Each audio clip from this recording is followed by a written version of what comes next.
Assalamualaikum warahmatullahi wabarakatuh. Balik lagi dengan saya Ariel Pratama. Di video kali ini saya akan membahas tentang teori mimetik dan bagaimana penerapannya pada sebuah karya sastra. Pengen tahu ya bagaimana kelanjutannya. Sebelum itu jangan lupa like, komen, dan subscribe ya.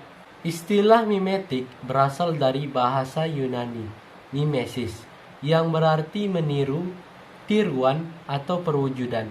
Secara umum, mimetik dapat diartikan sebagai suatu pendekatan yang memandang karya sastra sebagai tiruan atau pembayangan dari dunia kehidupan nyata. Mimetik juga dapat diartikan sebagai suatu teori yang dalam metodenya membentuk suatu karya sastra dengan didasarkan pada kenyataan kehidupan sosial yang dialami dan kemudian dikembangkan menjadi suatu karya sastra dengan penambahan skenario yang timbul dari daya imajinasi dan kreativitas pengarang dalam kehidupan nyata tersebut. Pendekatan mimetik adalah pendekatan yang dalam mengkaji karya sastra berupa memahami hubungan karya sastra dengan realitas atau kenyataan. Di sini saya akan memberikan contoh penerapan teori mimetik pada sebuah karya sastra. Dan saya sangkut pautkan ke dalam puisi yang berjudul Ku Pandang Kelam yang Merapat pada Sisi Kita, karya Supardi Djoko Damono. Sebelum kita telaah, marilah kita dengarkan dulu isi dari puisi tersebut.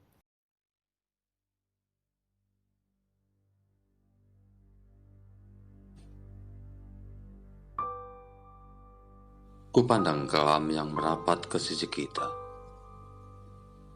Siapa itu di sebelah sana? Tanyamu tiba-tiba. Malam berkabut seketika, barangkali menjemputku. Barangkali berkabar penghujan itu. Kita terdiam saja di pintu, menunggu atau ditunggu, tanpa janji terlebih dahulu. Kenalkah ia padamu? Desakmu. Kemudian sepi terbata-bata menghardik berulang kali. Bayang-bayang pun hampir sampai di sini. Jangan ucapkan selamat malam. Undurlah perlahan. Pastilah sudah gugur hujan di hulu sungai itu. Itulah saat itu, bisikku. Ku kecup ujung jarimu, kau pun menatapku. Bunuhlah ia suamiku. Ku tatap kelam itu, bayang-bayang yang hampir lengkap mencapaiku. Lalu ku katakan, mengapa kau tegak di situ? Puisi karya Sapardi Djoko Damono tahun 1968, yang dari kata kelam pada judulnya saja kita sudah bisa menebak bahwa puisi ini menceritakan tentang kematian. Seperti karyanya yang lain, penyair senior ini memang sangatlah ulung dalam mengangkat tema-tema murung yang cocok dibawa dalam kesunyian dan dihayati dalam kesendirian. Karya ini menceritakan tentang kehidupan sepasang suami istri yang mana hanya si suami sajalah yang didatangi oleh kematian. Kematian yang disambut dengan penuh gelisah dan kepasrahan tergambar pada kata kelam. Kematian ialah suatu hal yang tetap menjadi suatu nasib milik masing-masing. Kematian itu pasti datang kepada setiap makhluk yang bernyawa.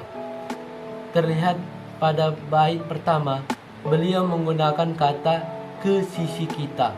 Tetapi hanya si Kupandang sajalah yang sebenarnya mampu menghayati kematian yang datang padanya. Suatu kematian sedih sendiri itulah yang tergambar dalam bait pertamanya. Bait kedua, beliau menggambarkan seseorang yang sedang menunggu datangnya kematian, yang sebenarnya tidak ditunggu pun pasti akan datang tanpa janji terlebih dahulu. Saat kematian itu terlihat semakin dekat, Dengan penuh gelisah sang istri bertanya, "Kenalkah ia padamu?"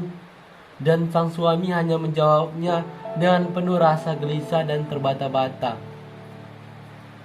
Bait ketiga, Pak Sapardi menyebutkan kematian yang sudah di depan mata hampir sampai di sini, diwakilkan dengan bayang-bayangnya pun.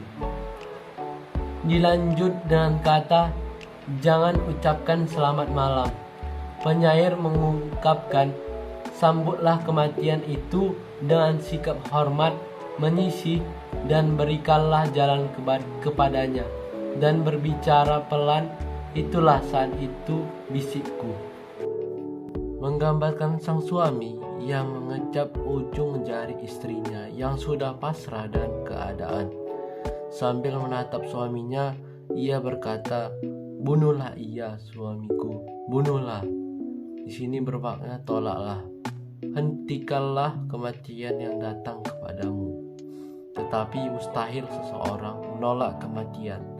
Maka si suami sendirilah yang akhirnya harus menghadapi kematian yang datang lewat kelam itu.